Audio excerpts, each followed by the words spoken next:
ყველას დიდი მადლობა. მუხმოდრეკილად გეუბნებით ყველას შვილებო, გაიხარეთ.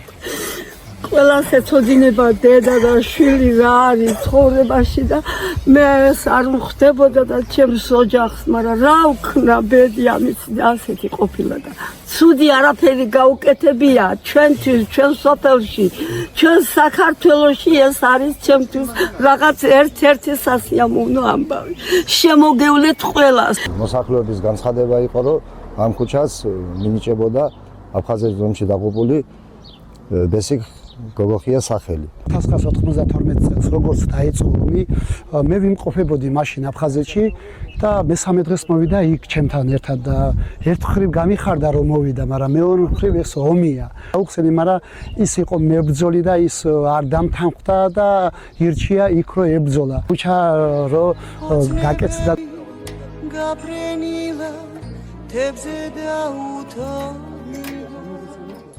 დაიმედი საკვანსაცე ზღვაზე თეთრო თოლია აფხაზეთი ედემია ვარდ ბაღნარში ჩაფული უსასრულო სანაპირო საოცნებო ზღაპრული მე რო სოხუმში გადავხვიდი და ჩემს შვილს ვეძებდი სოხუმში გადახვიდით?